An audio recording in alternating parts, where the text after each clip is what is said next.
Hi, everyone. Thank you so much for being here.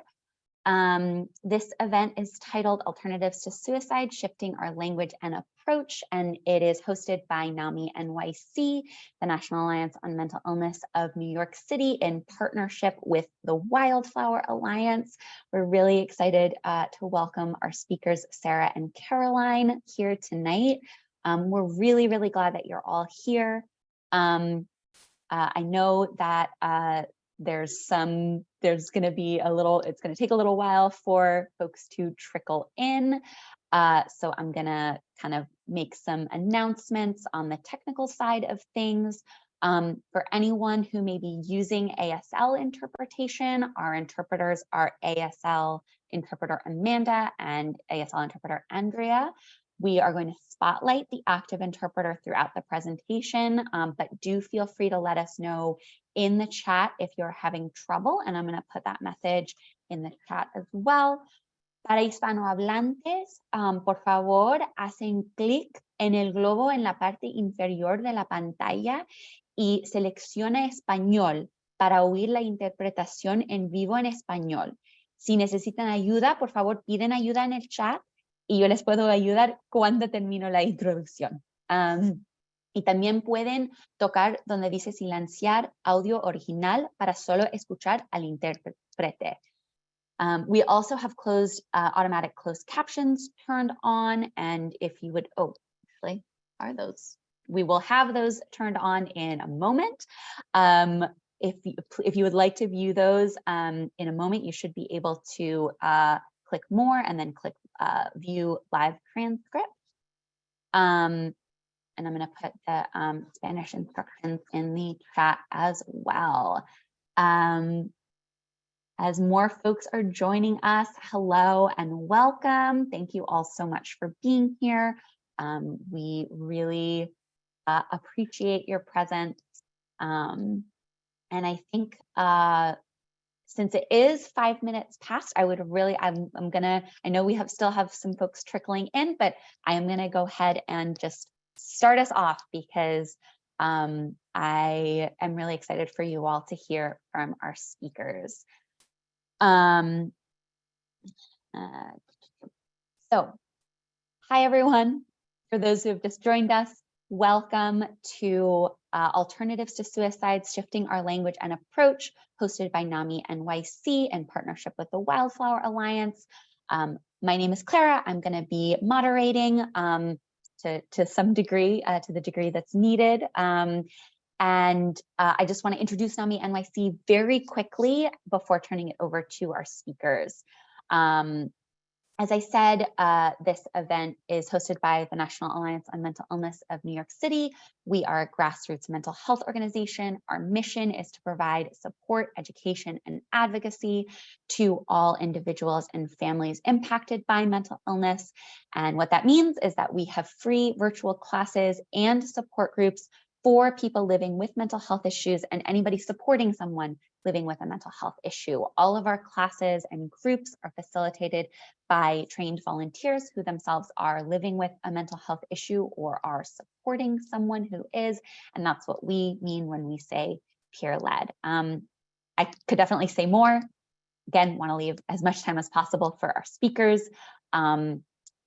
So if you'd like to know more, please go to our website, which is NAMI-NYC.org. I do also want to say very quickly that since we are going to be touching on some difficult topics throughout, I'm sure our speakers are going to emphasize this as well, but please do, if you are overwhelmed or you need to step away from the event, that is totally okay. You know best what you need, and we encourage you to take care of yourself. So with that opening, I'm gonna turn it over to our speakers. And I do also just thank you everyone who's introducing yourself and saying where you're coming from in the chat. That's great to see. Thank you for that. So our speakers are Sarah Davidow.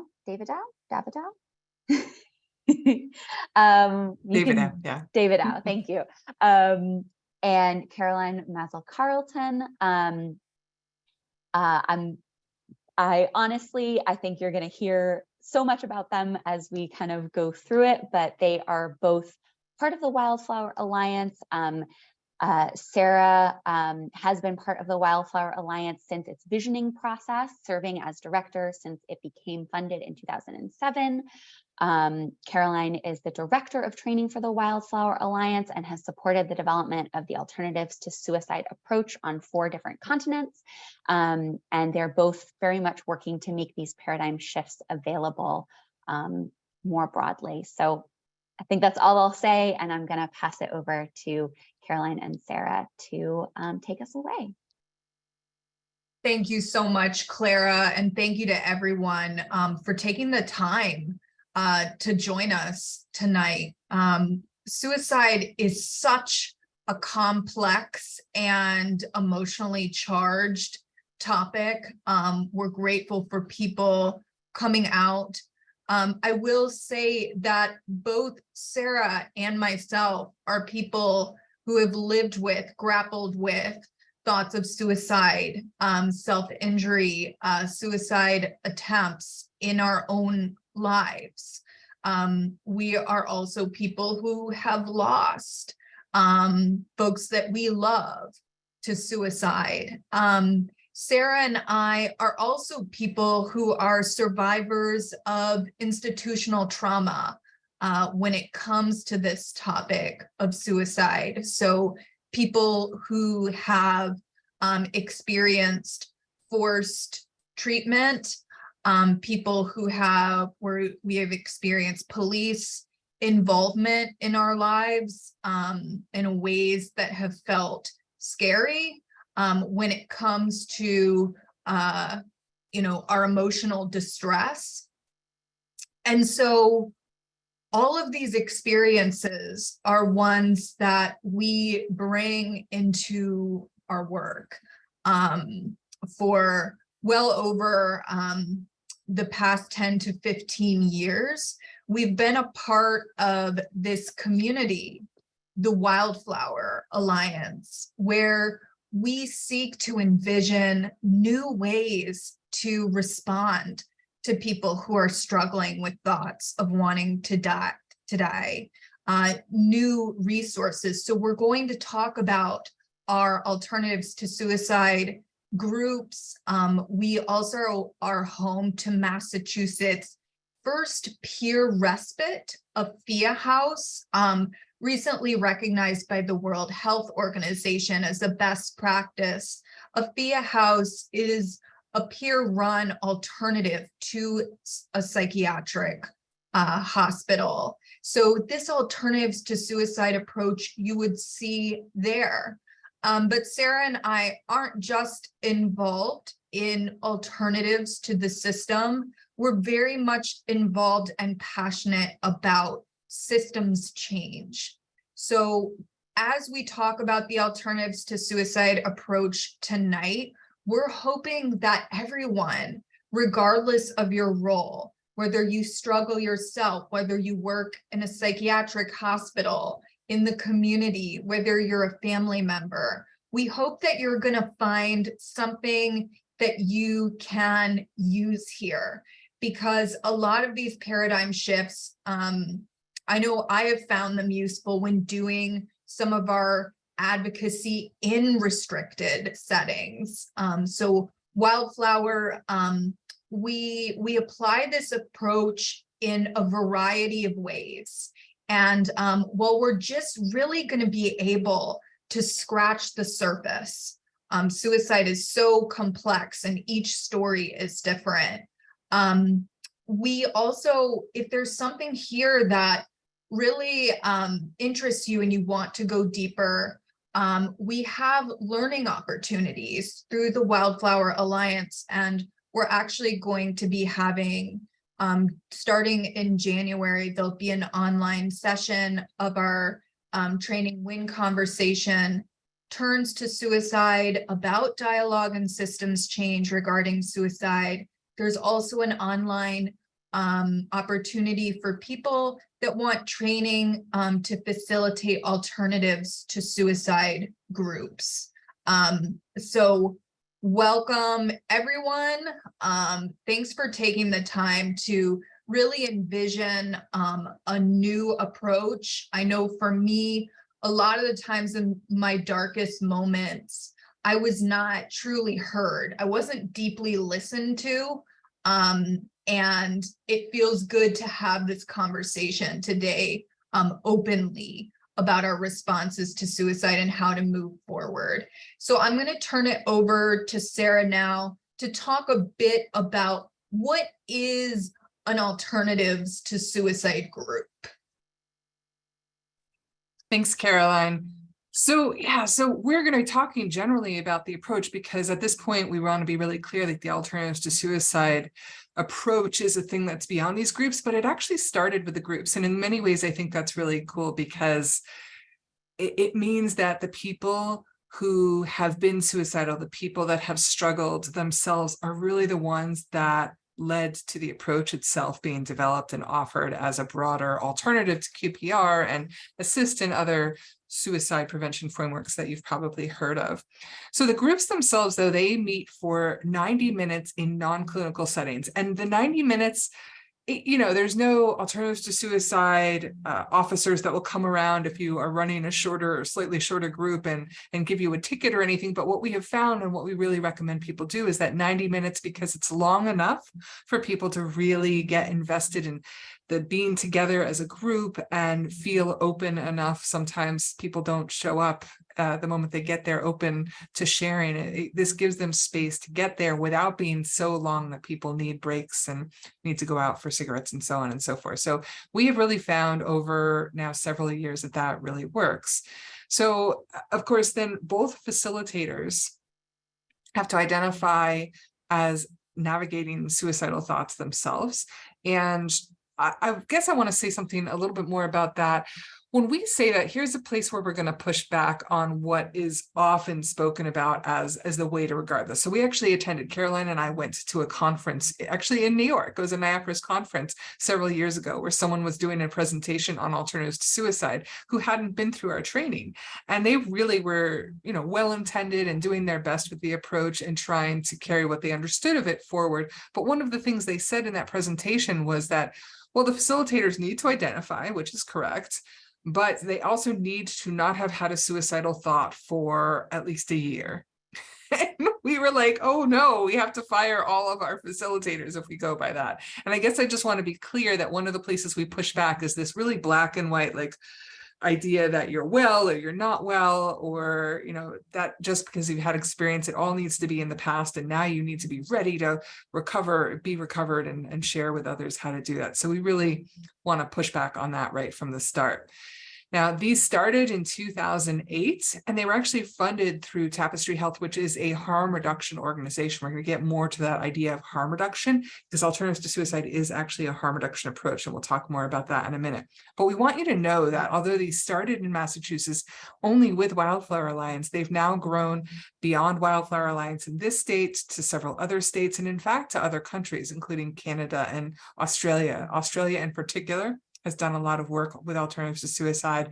And we've been doing some train the trainer trainings with them so that they can really have it take root and keep up its momentum there. So we want to talk to you, I guess, briefly about the research. Now, people sometimes try to write off approaches if they're not considered evidence-based. And there's a part of my brain that just wants to fight against that, because becoming evidence-based is really rooted in a lot of privilege. You have to have money or university connections or whatever you have in order for people to come in and frankly often manipulate data to prove that you are worth something. And that means that so many things get disregarded, including many of our cultural and ancestral practices of many different groups. And so it's a real issue, but I'll put that aside for the moment, because we also do want people to know there is evidence that supports the alternatives to suicide approach. And there's two things we want to highlight here. There's actually more research that's happened on alternatives to suicide at this point. Some of it, the results are just coming out at this point. But two things we want to highlight here. One, I'm going to go to the second bullet first. That is internal research that we did, which means we basically put out surveys and then we got a lot of data back and we analyzed it. And one of the things we found that we really want people to know is that 90% of the people, it was actually over 90% of the people who responded said the most important thing about alternatives to suicide groups is that they got to speak openly without threat of negative consequences, like loss of liberty, being forced into hospital, that so many people have experienced or seen other people's experience. And we say that because so often when we present about alternatives to suicide, people are always looking for the out. Okay, I hear that you make more space for talking about suicide openly, but what's the limit? When do you actually call a crisis? When do you call 911? And we really want people to understand that there are so many spaces and so many people out there who have that other approach of assessment questions and hospitals and calling 911, et cetera. But we don't have really many spaces where you can just talk and not have people kind of always on alert for what to do. So it's really critical. And we've heard that from the people who've attended. Now, as far as the first piece, that's actually is research that was done in Australia with people who had university connections. And this is really important because what they found was that alternatives to suicide isn't actually that great at getting people to stop thinking about suicide. Now, sometimes people are like, oh, that sounds bad. But the reality is there is no approach out there that has been successful at just getting people to stop having those thoughts in any consistent sort of way. The key here, though, is that it did find that alternatives to suicide was particularly effective at getting people to a point where they had more control over those thoughts. They had a sense of power over those thoughts, and they were learning to read them as signs in some instances. So maybe someone's thought is a sign that a part of their life needs to die or isn't working rather than their body needs to die. And that's essential. That means that people can learn to navigate these thoughts and also have a full life and not feel like a failure if they haven't just been able to make those thoughts go away. So just generally speaking, we're going to go on to the next slide and just give you a little bit more of the what is this about? Where did it come from? So as I already mentioned, this started really with people supporting people, with people who had been suicidal for themselves. And so that's really what it's about. It's designed for and by people who've been suicidal. Now, as Caroline, I think, already mentioned, and as I mentioned, that this came from Tapestry Health in 2008. And it's funny because we say that alternatives to suicide is not suicide prevention per se, and we'll get more into what we mean by that a little bit later. But the reality is it is funded through a suicide prevention grant. Now that's expanded over time, but it is coming through a suicide prevention line of funding for the most part.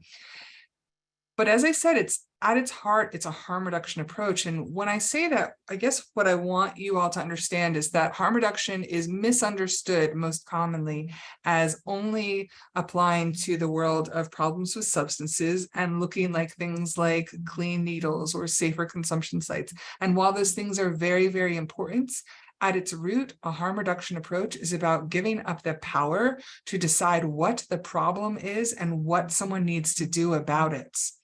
And with alternatives to suicide, that looks like a million different things. You'll hear us share stories that align with that way of thinking over and over, but I'll give you one example right now. So in one of our trainings for alternatives to suicide groups, there was a young man there and he said, you know, I really like this. I like this group, but I also want to say that I don't want to totally lose touch with my pain that brings my suicidal thoughts, because it's also the same pain that drives my music and my art.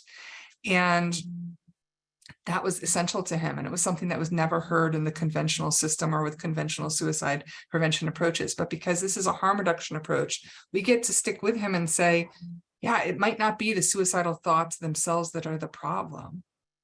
We'll also talk more about that in a little bit. Maybe that's not the problem. You get to define what the problem is. The problem for him is that they don't get so big that they take over his life, and that he's able to explore that pain and harness that pain and have it drive his art and his music. So hopefully you're hearing the harm reduction in that.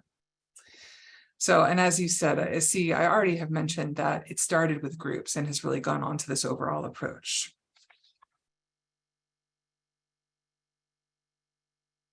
Thanks so much, Sarah. And I just got a DM about captions.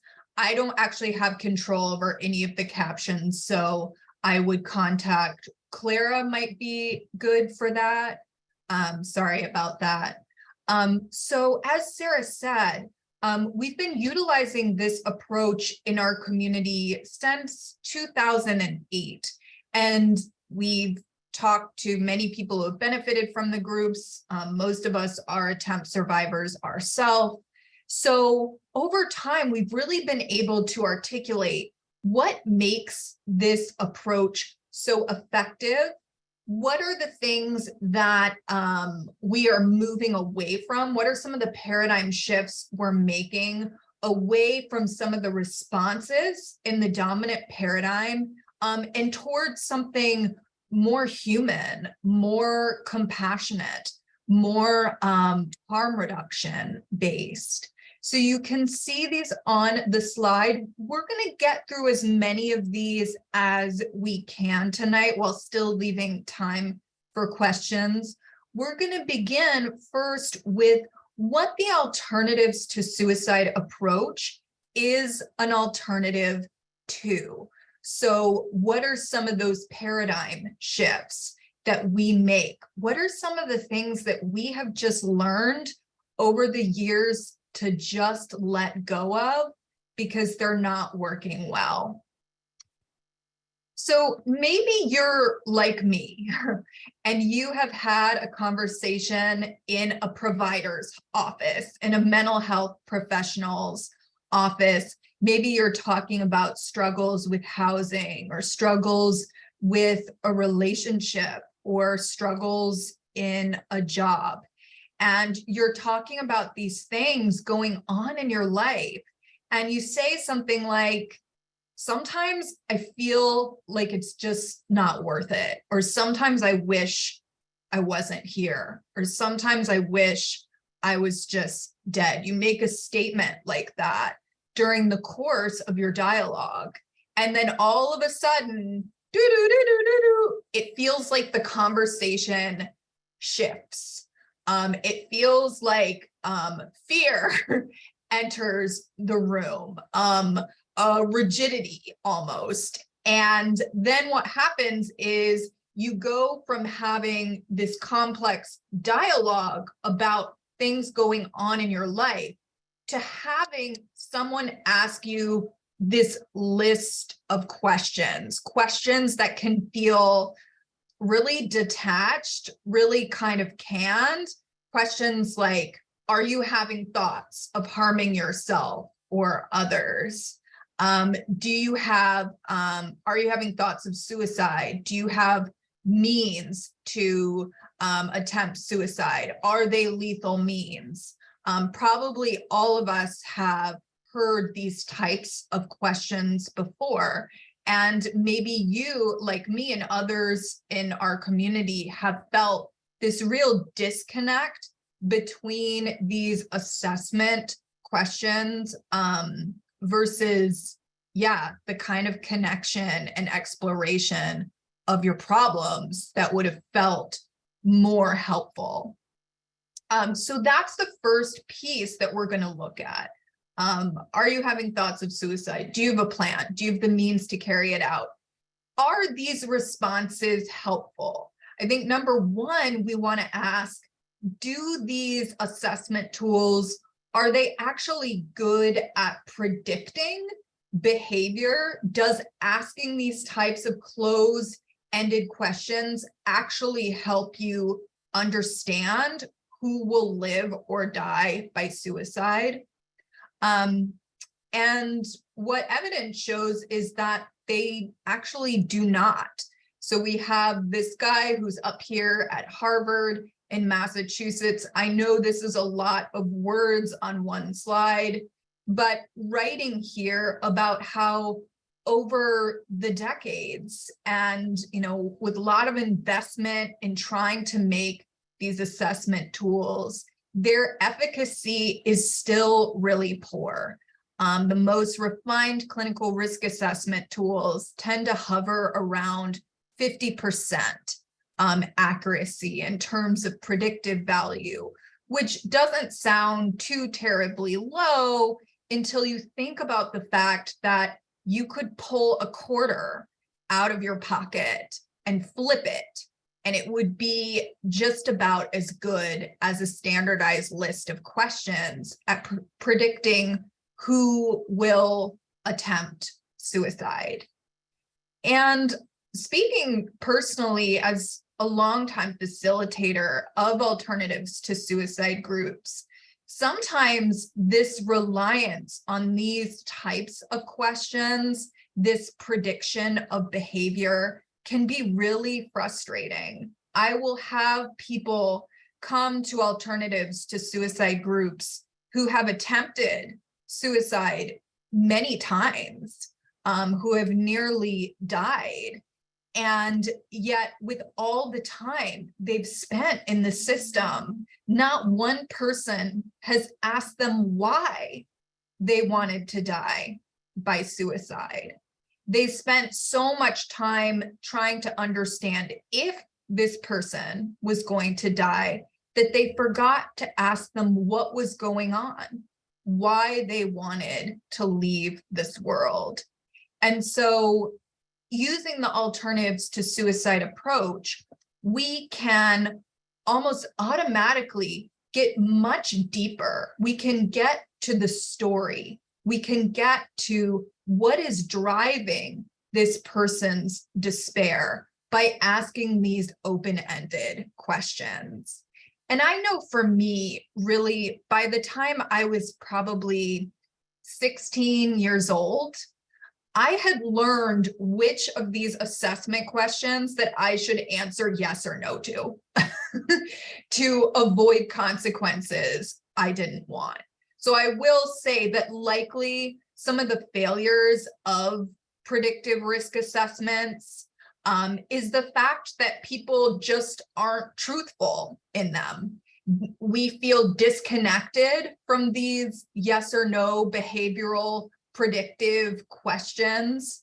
And we tend not to be truthful, especially if we're trying to avoid certain interventions. So this approach is just about letting go at trying to predict the future and taking the time to really understand and listen to another person's suffering. And sometimes I'll share when we talk about this in trainings, I'll have loss survivors get very emotional and they will say, thank you. Thank you so much for showing that even experts, even people who have done this for years, do not have the ability to predict with any kind of accuracy who will live and die by suicide. I have felt my entire life this guilt that I should have known, that I should have seen the signs, that, you know, I should have predicted the future and I wasn't able to.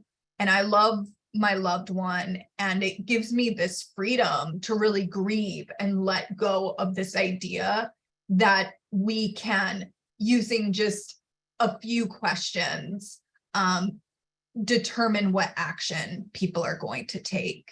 Typically, what keeps folks in this world is connection, is conversation. And if we use these questions on the right of the screen, we are going to deepen our connection. We're going to deepen our understanding instead of pushing people away.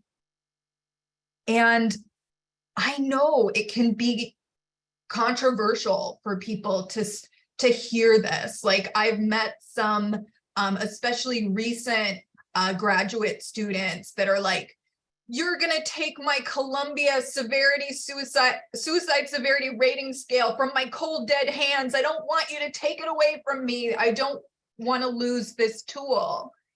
And sometimes there's a lot of fear about using harm reduction or deep listening approaches to suicide.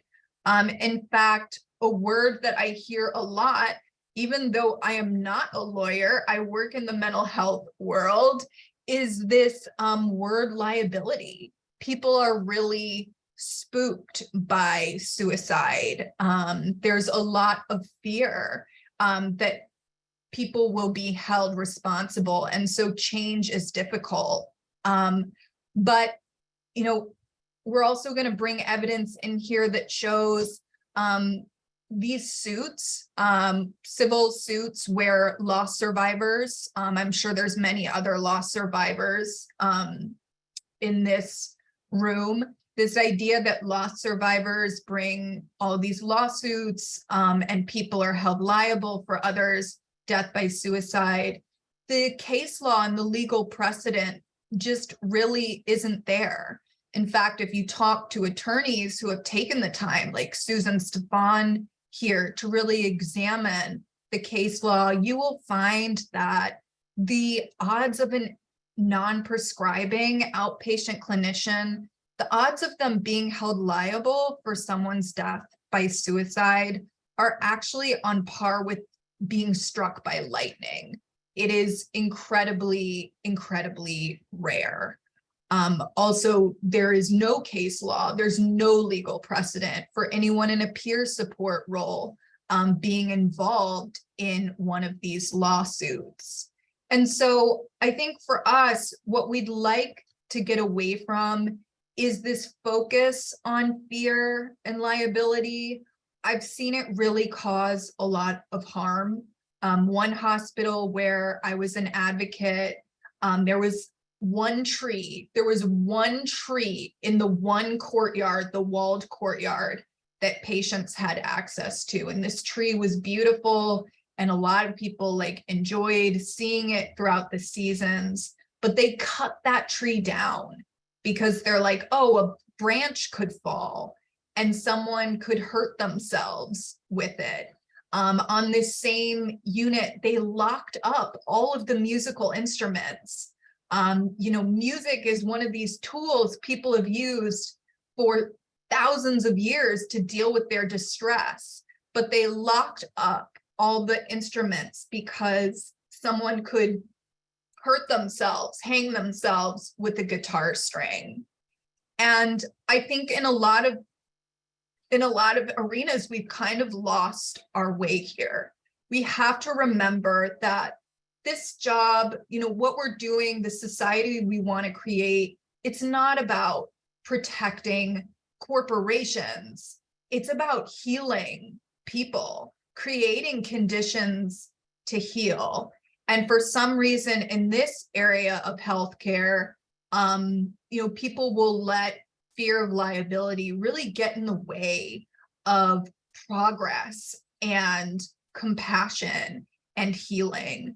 So here on this slide, you can see some of the directions that we move in. Let's take a more common sense approach to some of these fears. And I think a lot of times people have a big fear and they couch it in legal language, but I think it's just a deep emotional fear. Can we begin to explore what's getting in the way for us of talking about suicide? Can we make sure that when people are saying, oh, we have a policy that anyone who talks about suicide must immediately be assessed and committed, or can we make sure that's actually in writing? I know Sarah and I have done a lot of consultation with different organizations that want to use this approach. And sometimes people will say, oh, there's this policy that says this, but really it was just an oral tradition of fear. There was nothing ever written down. And there can be a lot of confusion, for example, about what policies are, what laws say. Mandated reporter, we hear people all the time that think mandated reporter law has something to do with suicide, when really it has to do usually with child abuse, elder abuse. So we just need to remember crisis is not a crime. Suicide is not, having thoughts of suicide isn't a crime. It's time to really get away from some of this legal language, and also remember risk management is not the same thing as healing. Sometimes if we're overly focused on risk management, like that hospital I mentioned, we're actually going to get in the way of people's healing. We're going to get in the way of them finding the tools that they need, finding the connections they need to survive in their community. Yeah, we're asking for more common sense around some of these assumptions. And I'm going to turn it over to Sarah now to talk more about some of these assumptions that might be getting in the way of healing.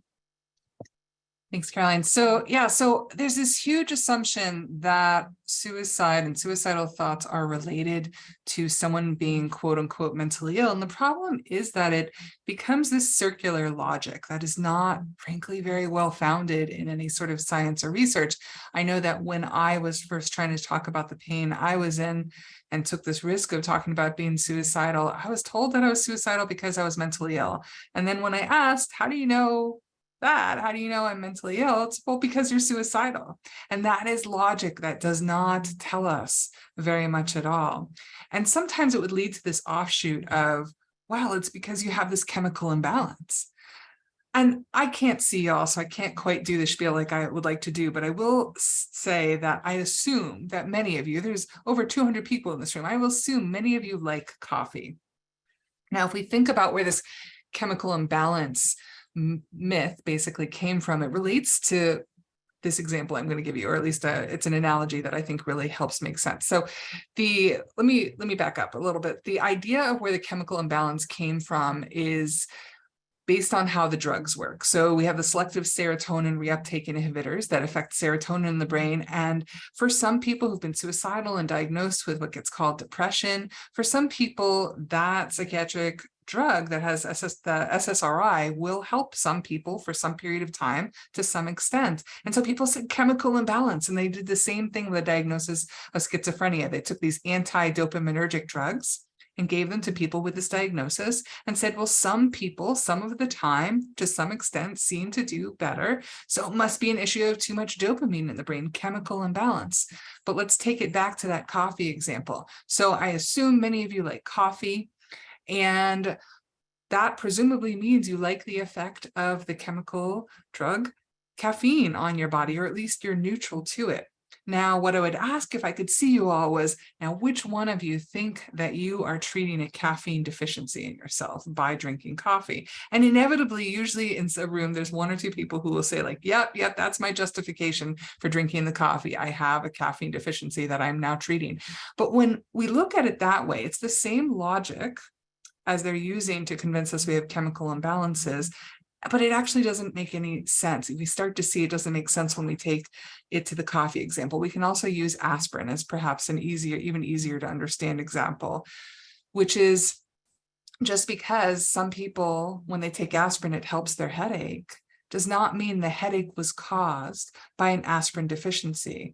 What drugs do to our body is often pretty divorced, pretty not related to what's actually brought us to that point. And so this weird circular logic, if you weren't already aware, it just doesn't have much of a scientific basis. Now, that's not to say there is no biologic part of this for some people. The problem is we don't really know for most people what's going on, but what we do know is that there is this huge relationship between what's going on in people's environments. That through the adverse childhood experiences study and other studies we've seen over and over again, that there is this really big relationship between what's going on in people's lives, whether or not there's also a biologic component for some people. Now, fortunately, we have places like big groups like the United Nations saying, hey, we've been looking at this wrong. We need to make a paradigm shift. So this is out of a United Nations report in 2017. And what they said basically was that we need to stop focusing so much on chemical imbalances and start focusing on power imbalances. But unfortunately, we're in a system that just isn't really listening to a lot of those messages. They're not listening to our voices. And so we keep getting stuck in places where, even though, as Caroline said, these risk assessments are found scientifically to not be effective, and in some cases to cause harm by shutting people down and making them not want to answer honest questions, we still find ourselves trapped in that system. So what if we could be in a system that actually paid attention to what works? And we're going to offer you this one example. In Norway, in December 2018, the courts ruled that it was against the law to force psychiatric drugs, particularly those psychiatric drugs that are classed as antipsychotics, because the probability scientifically was not high enough that they were going to be effective. So the court said you can't force something that does not have a high enough probability of actually being effective. Oh, what if that was true in this country? We probably wouldn't be doing a lot of the things that we're doing. It would open up so much space and so much financial support for other things. But it's important to bear in mind that suicide is ultimately a political issue. It is a social justice issue. I know sometimes people don't want to go down that path. They don't want to hear that, but it is. And so we'll come back to that point just a little bit more in a moment. But first, you can go to the next slide, Caroline. So as you're thinking about this, here's another slide of just instead of try this. So instead of asking someone, did you take your meds today? Oh my gosh, that's one of the least favorite questions I hear for myself and many people. Just what's going on for you right now? Or someone is saying, hey, this is happening because I'm bipolar. It could just be asking them, you know, well, what does that look like for you? Or saying, I'm here, I'm listening. Even if someone's just crying, I think we have a tendency to want to shut down those emotions that make us uncomfortable and, you know, give someone the tissues, try and get them to stop. But it's actually possible, as you see in this list, to just be with someone and cry. I've actually heard stories from people who said, you know what, I was thinking of going to the hospital because that's what I've been trained to do. But instead I called my friend and we drove around in their car and I just sat in the back and I cried. And that's actually what I needed. And so that can be a huge shift. You see other examples up here. The classic, you have to remember that it's just like diabetes. You know, instead of going down those paths of those things that actually scientifically aren't true, just really honoring what's going on for someone. What's happening right now for you? Are there times when this feels less heavy? Lots of examples. We'll get into more. But back to that idea that this is a social justice issue. So we're going to give you some statistics. We're not going to spend a lot of time on any one of them, but we really just want to emphasize how important it is to realize that suicide is happening within the context of what's going on in this world. And for so many people, for so many marginalized groups, it's a huge issue. So we see, for example, Indigenous people, Native Americans, that the rate of suicide is double the national rate for other folks. And of course, I'm sure you've heard that folks who are LGBTQIA, who are on that spectrum, have much higher rates of suicide and suicide attempts. Trans folks, you'll see here, 40% of trans folks report at least one suicide attempt in this country. When we went to Australia, they said 50%. So I don't know if it's just that their researchers are better, if there's actually a difference. I suspect that we're missing a lot of people when we come up with these statistics. And one thing that is not getting talked about nearly enough is the impact of what's going on in our world on Black and Brown people. So here's a statistic. You see that kids age 5 to 12 who are Black have a suicide rate of 2 times that of white children. Young Black men are also the fastest growing group in terms of suicide rates. And then you'll also see here statistic regarding autistic folks. So I want to be clear that the language here says suicide risk for children diagnosed with autism is as much as 10 times the greater population, or the general population. And why we say it in this way, I just want to give this caveat.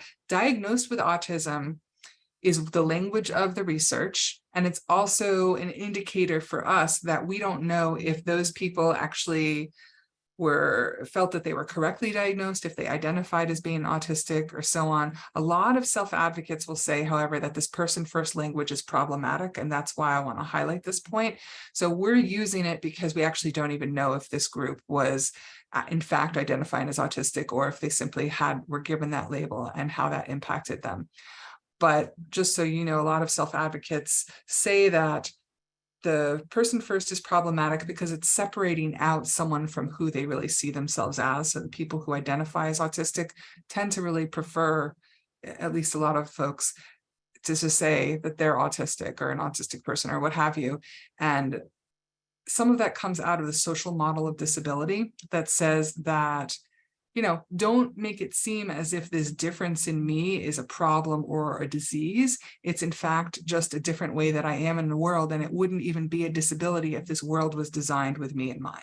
So I just want to offer that before we head to the next slide. So you'll also see that social justice is an economic issue. So here you're going to see the impact of this devastating phenomenon of student loans that get so overwhelming. So 1 in 15 have considered suicide over student loans. The higher the minimum wage, the less the suicide rate. I'm not going to read these all to you. You will get these slides at the end, but ultimately, the disparity in income, the impact of huge debt, the risk of being unhoused, all of these things, or actually being unhoused, they have serious impact on people's desire to live. I will say in our peer respite, we've had a few suicide attempts over our 10 years of existence, not a ton of them, but a few. And typically they have been people who are unhoused and don't want to go back out onto the street. We particularly, one of the most memorable incidences, there's only been 4 that I'm recalling, was of a young trans person kicked out of their home and not able to go back and not wanting to go back out on the street. These are huge issues for people. So this next slide is going to talk to you about what I like to call the shocking research that tells us that, hey, in this world, it's not just that trans people are naturally more likely to consider suicide, it's the environment. And if we change the environment to one that recognizes trans kids for who they say they are, recognizes their pronouns and their chosen names, that the suicide rate drops tremendously. Now, the frustrating thing about this is that we didn't actually need official fancy research to tell us that. We knew that in our lives, right? But our systems are such that often people aren't listening until it goes in a research journal. How much better would our world be if that weren't true? But it's helpful to have this research because it is, in fact, the way the world works at the moment.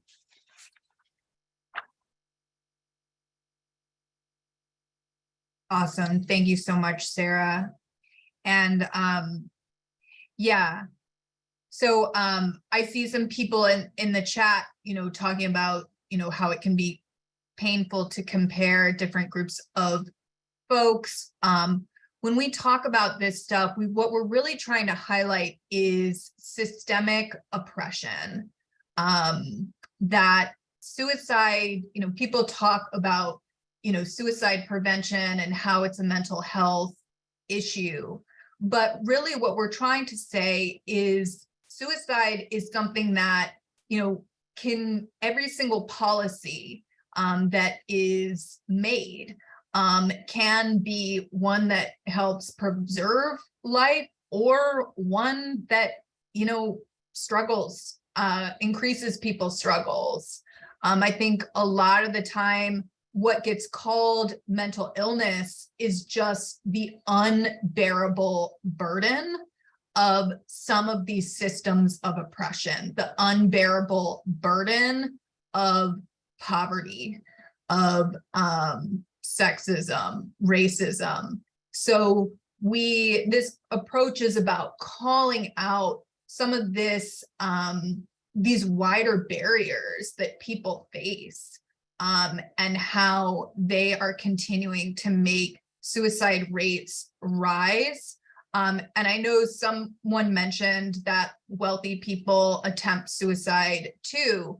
A really interesting statistic that is not in our slides here is that countries with a wider wealth gap, or maybe that was on there, countries with a wider wealth gap actually have higher rates of suicide on either side of that gap. So hopefully that makes sense. In countries where there's a lot of inequality, such as the United States, there's higher rates of suicide among the wealthy, among the poor.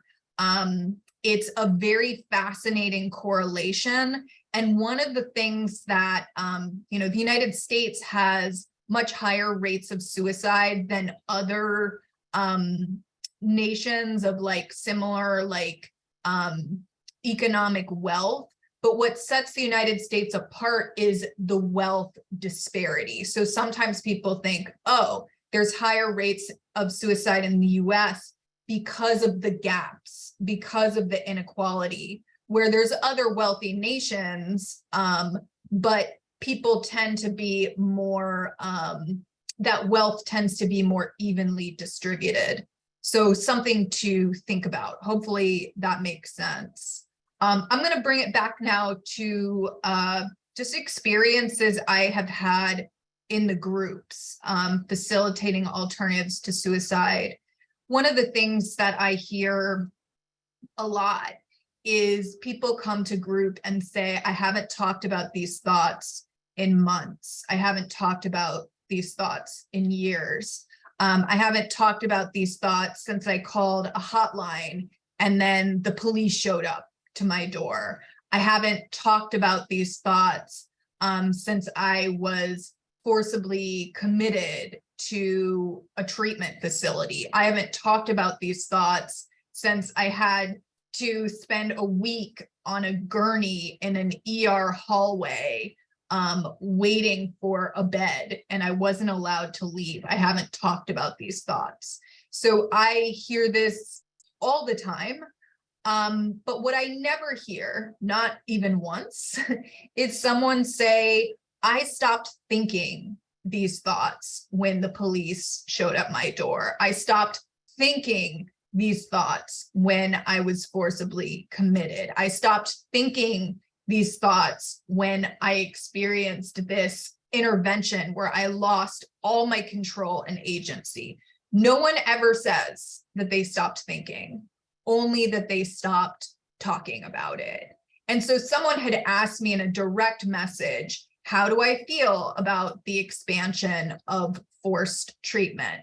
What I will say is I feel very, very concerned that what it's only going to end up doing is creating more people that are silent, desperate, and alone. Our research on alternatives to suicide shows that people that talk openly about thoughts of suicide and explore them in community are not people that end up dying by suicide. Talking about suicide is often the alternative to suicide. And we're deeply concerned that force and coercion is actually going to backfire and cause more death by suicide. And, you know, some of what concerns us are the many, many research studies that exist showing that acute hospitalization is not an evidence-based practice when it comes to reducing thoughts of suicide. In fact, the best evidence we have is that it actually increases risk. This latest meta-analysis from the Journal of American Medicine showing that that risk can be increased for sometimes up to 2 years. And, you know, as someone with lived experience who talks to a lot of other people who are suicidal, I think being suicidal, it's not just about being in tremendous pain, though that is a part of it. Feeling like you're in pain, at a loss, struggling for resources. Being suicidal is not just about being in pain, it's also feeling like you are completely out of options. So I think there's a real danger when we say to people, the only option for you when you are feeling this way is to go inpatient. The danger is that if that does not work, if that does not resolve a person's pain or struggle, they may think that, well, that was the last house on the block. There's nowhere else for me to go. So when we're using this approach, we don't want to send that message. We want to send the message that the truth, which is there are thousands of alternatives to suicide. I know for me, sometimes my alternatives to suicide has been playing roller derby. Sometimes it has been lying in bed and binge watching the Gilmore Girls. Whatever it is, it's valid. Sometimes it's using a drug is my alternative to suicide. So we just want to be really honest that taking control and sending people to the hospital is not everyone's solution. So in this approach, you can see the paradigm shift that we're making here, asking a person, who else can we reach out to that would feel supportive, instead of assuming that we know. Asking a person, what do you need to get through this? What can I offer? And sometimes it helps to just be really honest. Hopefully we'll get time to talk about this when we touch on our dialogue model. But just being honest with someone, instead of saying like, I need to take over right now, saying, I'm feeling really overwhelmed right now. I want to swoop in and try to fix you and control you, but I don't know if that's the best approach. And ask them, how can I be supportive right now? And I know sometimes people are like, how can I ask a person in distress? But really, this has been highly effective for me in my life. Even when someone has reached out and has said like, I want to die right now, I want to die today. There's value in saying, wow, that's a lot to tell another person. You reached out to me to share this, and those are really hard words to say to another person. I'm wondering, like, is there any hope you had from this conversation? Is there anything you need right now? Anything that motivated you to reach out to another human being instead of just ending your life? Feeling suicidal is so much about feeling powerless. So we don't want our approaches to take more of people's power away.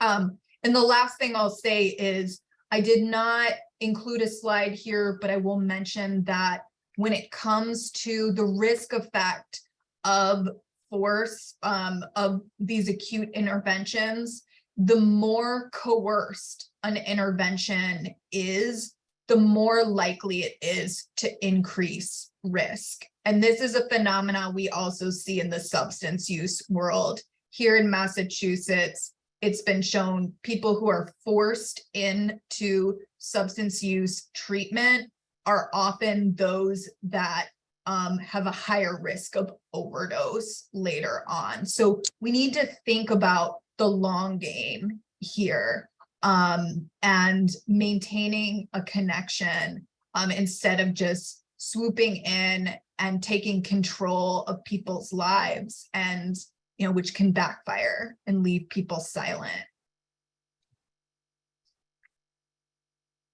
So this gets back at this idea of what's actually the problem. One of the problems in the world of suicide prevention, and one of the reasons we say alternatives to suicide isn't something we exactly consider suicide prevention, is that the idea is that the suicide is the problem. If you just get people to stop being suicidal, then you've done your job, or at least, get them not to kill themselves, and then you've done your job. In fact, suicide, what we say is it's actually an attempt at a solution.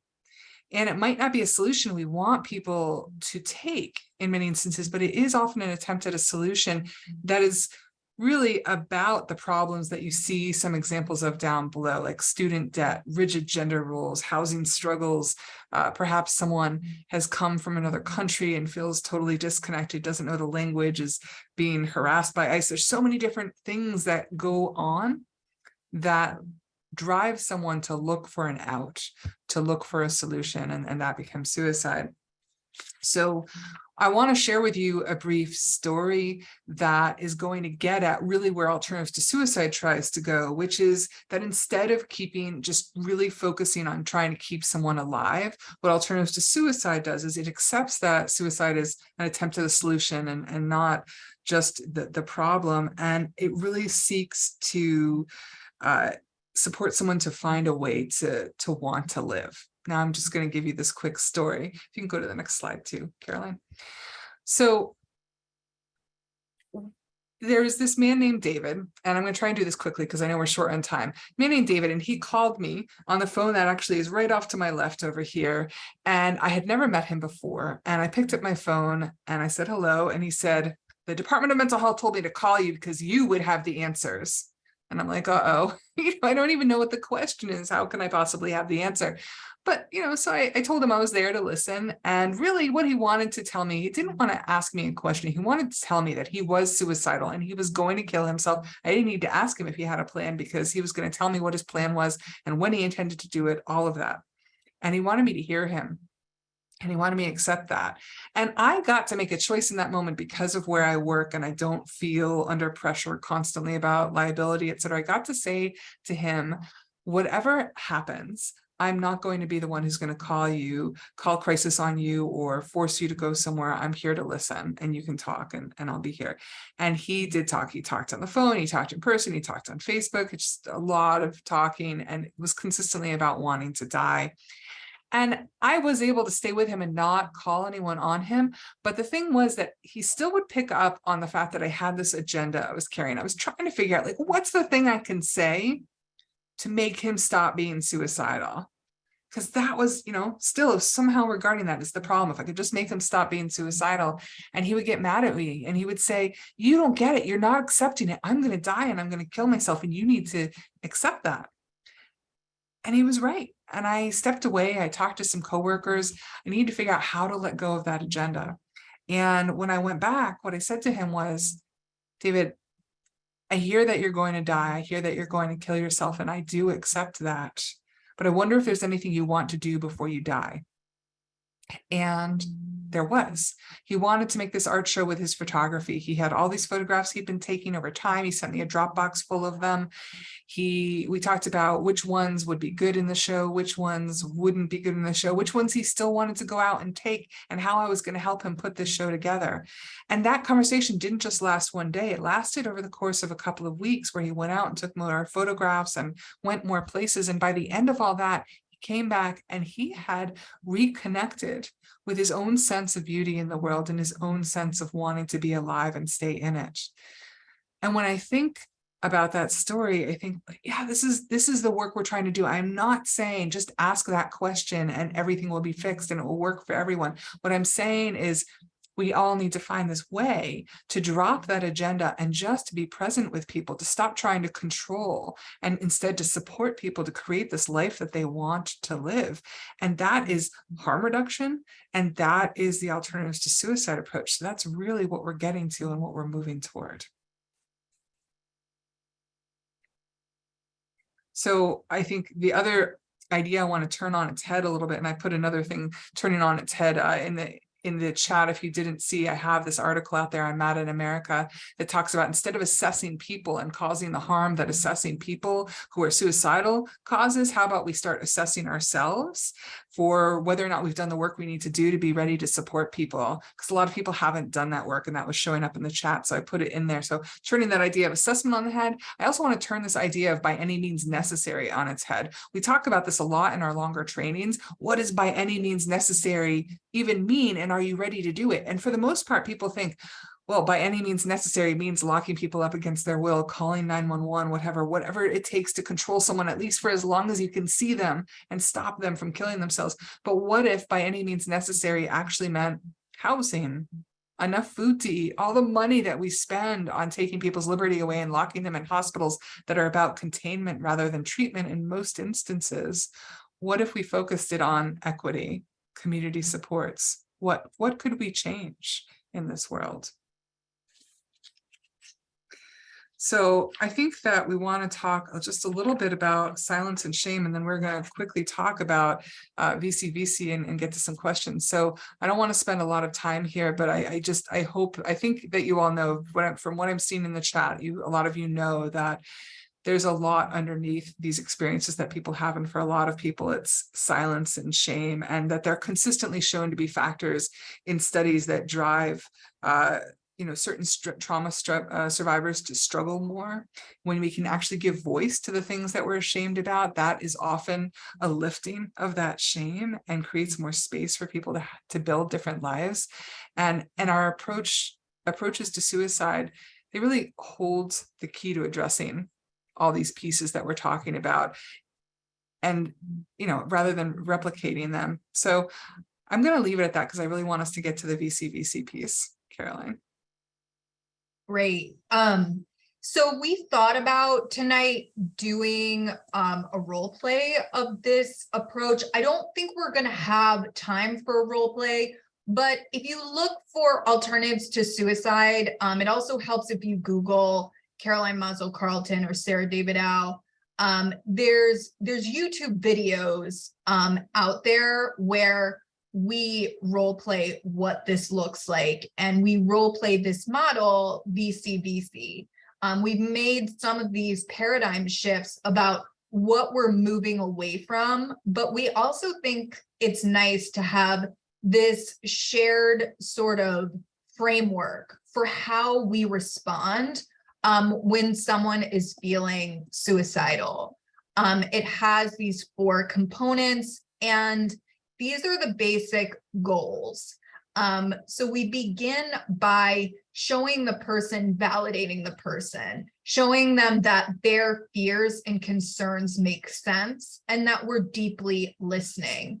We also lead with our curiosity versus control. We show that person that we care about their individual story, convey that they're the expert on their own experience, and just instead of just treating them like a diagnostic label. We can't truly know what is driving a person to want to end their life until we take the time to really sit and listen. Another thing we're gonna really advocate for is using some of our own vulnerability, not just wearing sort of like a clinical veneer when we talk to people, but sharing some of our own struggles can be really powerful and help people feel like they're not alone and this conversation is an authentic one. And then finally, Alternatives to Suicide is really a community-based approach. So instead of thinking, where can I send this person? Thinking about, what does this person love? Are there any things in the community that still give them a sense of purpose or meaning? And I don't know how much time we'll have to talk about community, but just remember, community can be, music can be a community. Liking a certain TV show, a certain video game. So sometimes folks say, oh, young people that I support, they don't have much community. They don't have much going on. But typically I find if I ask someone, what particular song are you listening to over and over right now? Is there an artist or is there a TikToker that really speaks to what you're feeling right now? We can end up having this deep conversation, both about what this young person is struggling with, but also what sustains them. So just examples of validation, saying things like, that sounds really hard. It makes sense you're feeling this way. I'm sorry that's happened to you. I'm grateful that you've shared this experience with me. And my favorite, that really sucks what you're dealing with. So many times as a person having thoughts of suicide, I've been told this type of thing. Well, get over it. It's not that bad. Those thoughts are selfish. Have you taken your meds? Have you thought about what it would do to your family? These types of invalidating responses, they shut the conversation down. Validating responses convey, I'm listening deeply to you. Our connection is real. You don't have to hold these thoughts inside, and you don't have to feel ashamed about them.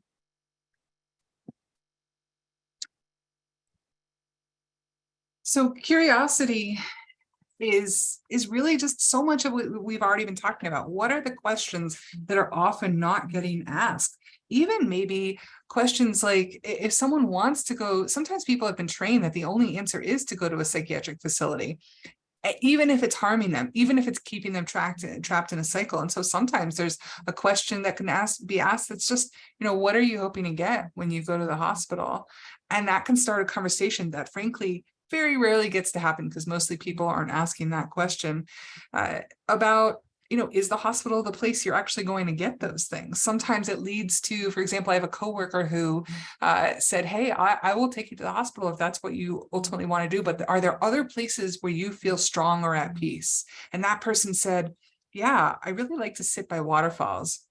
And she said, I have an app that tells us where the nearest waterfall is. And they went and they sat by the waterfall, and that person moved through that dark place and didn't end up going to the hospital. So there's so much that gets lost when we're just asking the rote questions or yes and no questions, or questions that shut people down, and so many other questions. You see just some examples on your screen here that can open the door to people making meaning. And you can't underemphasize the power of people being supported to make their own meaning. It can be a tremendous loss of power when people are told what's wrong with them and what to do about it. So there's also questions to avoid. And I think these are not going to come as any big surprise to you. They're going to be questions like, yeah, again, have you taken your meds? Do you have a psychiatrist? Are you in a manic state right now? Things that put labels on, or the shaming questions. Have you ever thought about this, what this would do to your kids? I mean, they're the questions that might come up in our heads. Certainly I've had some of those questions come up in my head when I'm scared, but people are usually already carrying around a lot of shame, and asking those sorts of questions rarely is going to be a helpful way through that dark place for people. So I guess just briefly, we want to talk about what it even means when people say they're suicidal. In our longer trainings, we do these exercises, kind of just asking people to brainstorm, what does it even mean when people say that? But instead, we're going to go to this next page where there's this chart that actually came out of one of my other articles on this topic, and it's going to show you that there's so many meanings. In fact, sometimes when people say they're suicidal, they're saying that because, well, they've been trained to say that by a system that says this is how you get our attention. Sometimes it's because they're unhoused, and this is how they get into a place with a warm bed and food. But if someone's actually thinking of killing themselves, if that's actually what they mean, then there's also so many reasons that you can see in this larger kind of configuration here that is by no means an exhaustive list, but it does give you a lot of examples. It might be that someone's lost someone, they feel unbearable shame, the world is moving too quickly and they just can't keep up. That's one that comes up for me a lot. Sometimes I wake up and I'm like, am I really supposed to just brush my hair and my teeth again and again and just keep doing this and going through these days? I don't know how to keep up. I don't know how to keep doing these things. It feels like too much. So this can be a helpful reference point for folks.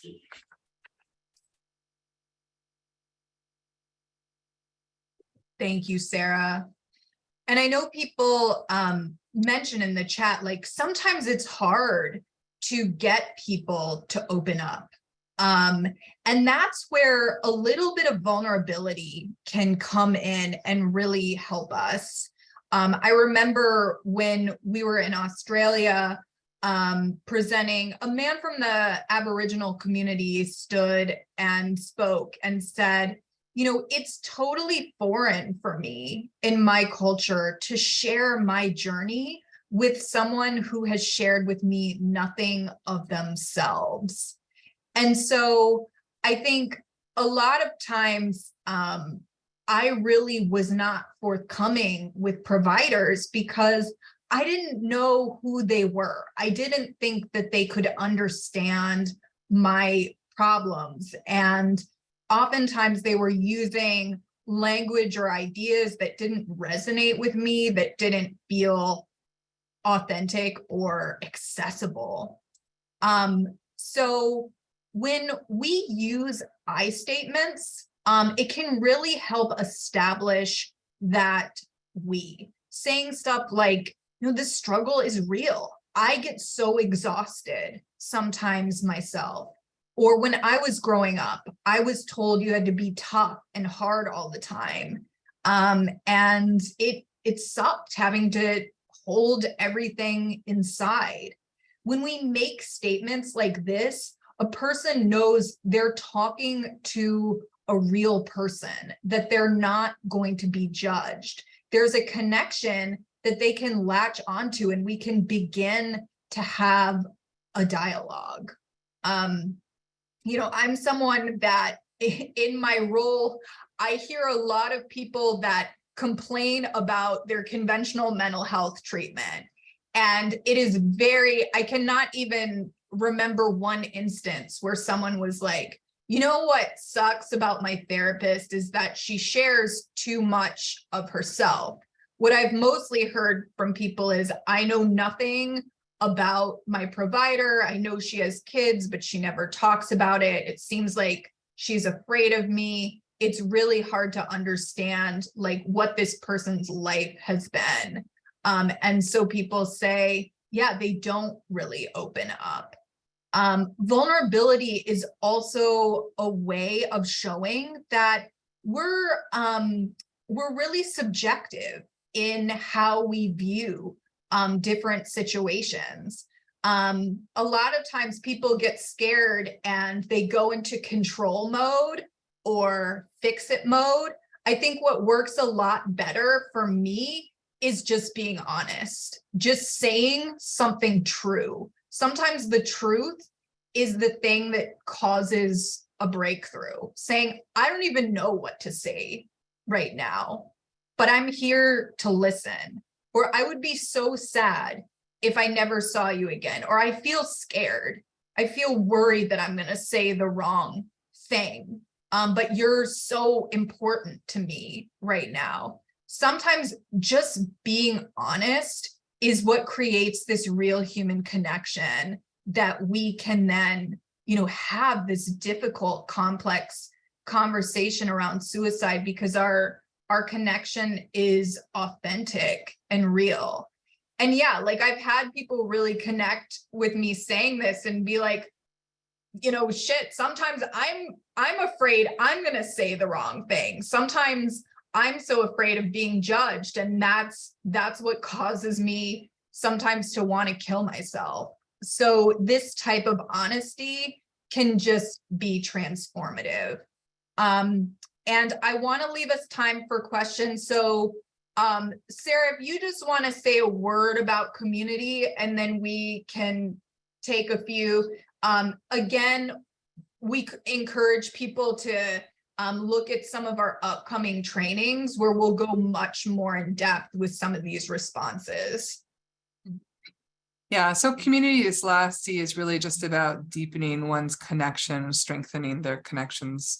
And it can look like so many different things, as you can see on this screen. It doesn't have to be within the conventional mental health system. And, I'm going to really, there's so much more we could say, but I do agree with Caroline. We want to leave it at that. Thank you both so much. There are, as you both saw, has been a lot of discussion and conversation and questions in the chat. I've been trying to kind of keep track. There were a couple of questions which I think would be great to address around talking with young people. One person asked, like, how could I have this conversation with a child under 10?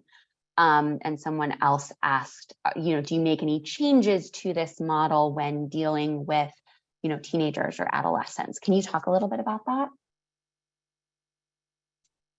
Yeah.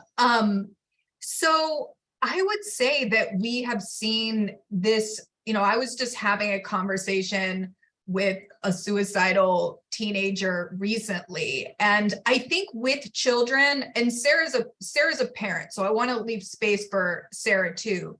But I think we forget to validate our kids. we forget that children experience the full range of human emotions, and they just don't have the same experience with regulating it.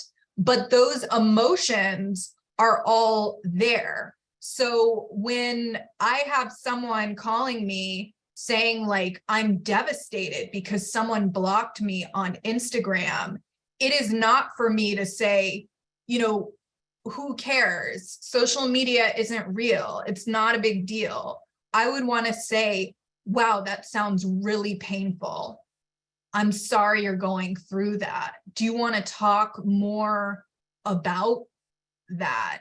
It's got to be so hard to lose that connection, and really invite that child into the conversation. I think where we make mistakes is when we treat children like they don't feel things deeply, or they don't have the understanding. So we use this same model with kids, and I think the only thing to remember, and I'll turn over to Sarah, is there is an age where developmentally understanding what death is can be difficult. So if we're talking about someone very, very young, they might not have the understanding yet that if they die, they don't come back. Like, they don't die, go up to heaven and visit their daddy, and then come back like they saw on a cartoon. That, I think that's the place where we really need to consider. And also with kids, the community, they might have a different sense of community than what an adult does. So understanding those generational differences around connection and community. Yeah, I think one of the things I've had to learn with kids is that, hey, if you're the parent of the kid or a close loved one of the kid, it might not be the best. You might not be the best person as much as you want to be. I know that when my child, who's now 11, started talking about suicide over a year ago, I had to say things to myself like, what would Caroline do? What would Cindy do? What would other people do? Because I just want to contain them, put them in a box and keep them safe. And that's probably not the most helpful thing, right? So that's one of the dynamics that we have to be aware of with kids. It's just this, you know, especially depending on your relationship with children. But the other thing with my child is they do want to talk, and they absolutely want to talk about things without having it reported to other people. It's been such a struggle, particularly because I was going through a divorce through all of this. And, you know, I was getting criticized for not telling their father things. But if I did tell their father things, he'd go back and say, Mom said, and then, you know, it was causing such harm. Kids deserve privacy too. There's a form of oppression that affects kids, and they do deserve that privacy, and to talk to someone trusted without it having be reported. I do find my child likes fewer questions than perhaps, you know, the curiosity piece might be smaller or they'll get very, very annoyed with me. But I think that's, you know, dependent on who you're talking to. With kids, it can be useful, of course, I have found that my child loves to fill out, when their way of speaking is often more through filling out questionnaires rather than like this back and forth in this very adult way. So I think sometimes you might need to play with that. What does it look like? But the principles are still really the same. That's amazing. Thank you. Can you also talk a little bit about, I think this is a really fantastic question, like if, you know, how to keep that curiosity up if the person is kind of doesn't know, like somebody asked, like, what if somebody can't answer these questions? What if they don't know? What if they don't have, you know, the questions aren't like getting anywhere? Can you talk a little bit about that? Do you want to go first, Sarah? It looked like you were about to speak, so go ahead. Go ahead. We're Okay. short on time. Yeah, I mean, what I would just say is, remember, it's the connection that's important. And so sometimes just silence and being with is enough.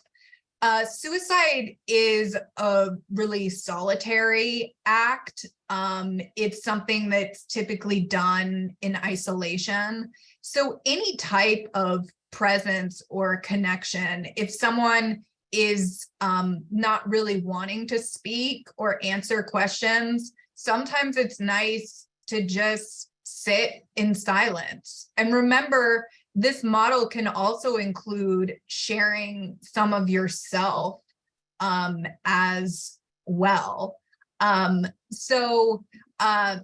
Evidence shows just being with another person, like, can be healing. Our nervous system responds to the nervous system of another. So certainly, yeah, I want to make sure that we're not underestimating the power of connections that aren't even just based on words. And remember that question of like, what do you need right now? Or what do you wish people understood about your situation right now?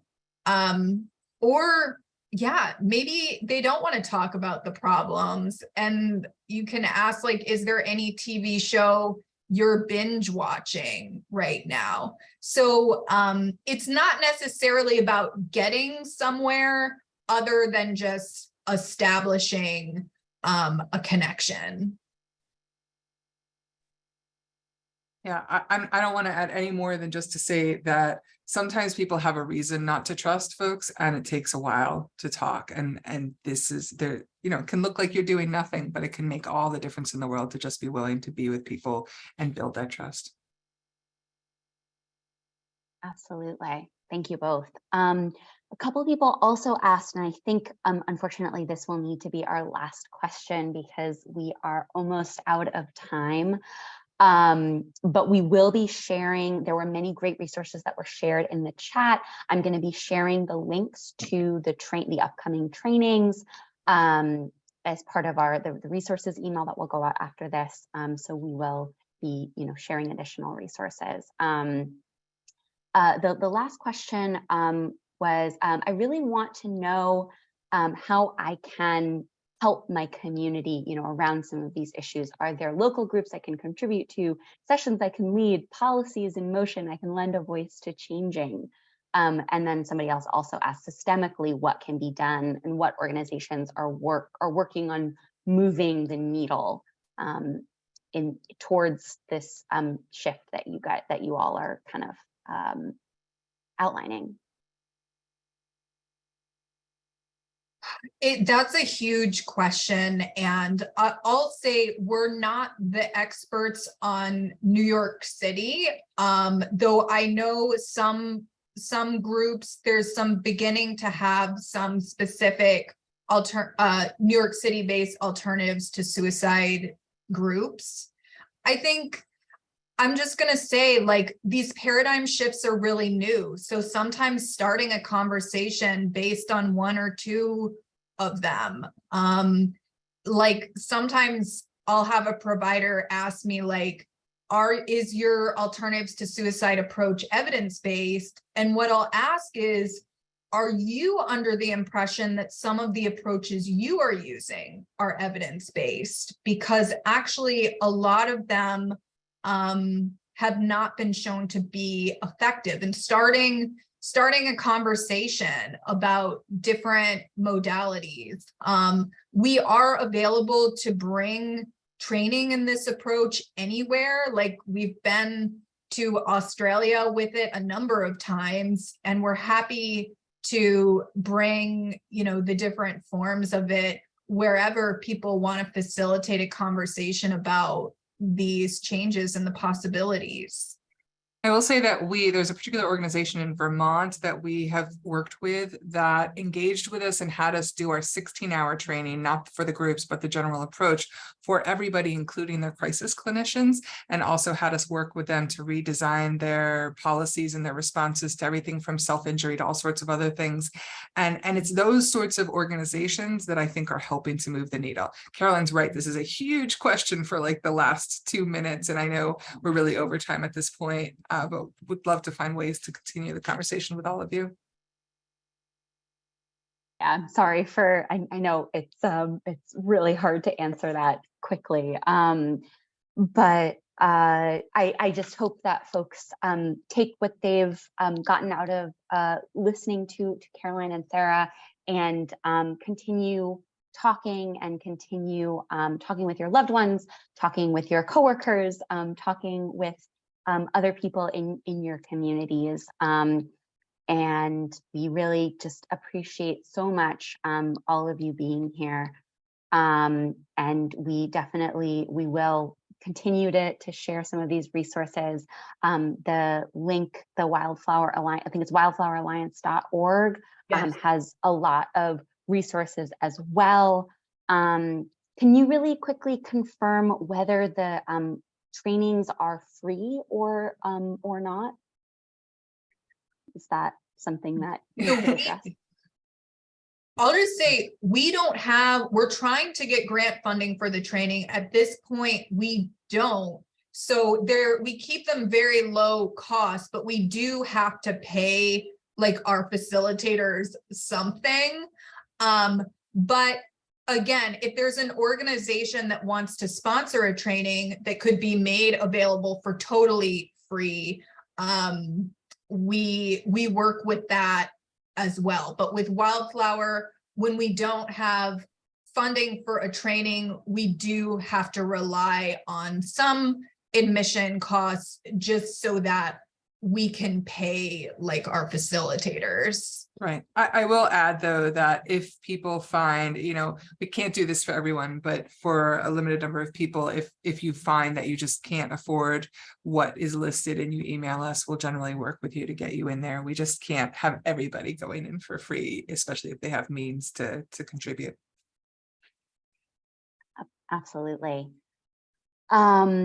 And I know a couple of folks asked about, we're interested in continuing to get support after this meeting is over. We do have a support group that is just about to start up. So, if this brought some things up for you, and you want to find a space to get more support, and you don't have that in person right now, please do. You can go to our calendar, which is at NAMI-NYC.org/calendar. I'm hoping that my colleague can get that link into the chat. And the Zoom link, yep, there it is. And if you go there and look under NAMI Connections, the link to join is right there. So you can, continue out. It's for anybody dealing with any kind of mental health issue or struggle. And we hope that you seek out the support that you deserve. And with that, I know we're a little bit over time. I'm sorry that not everyone got to share, but we really, again, just want to continue this conversation, and we want you all to continue being part of that conversation with us. So thank you so much. Thank you, Caroline. Thank you, Sarah. Thank you, our interpreters, for helping make this accessible. And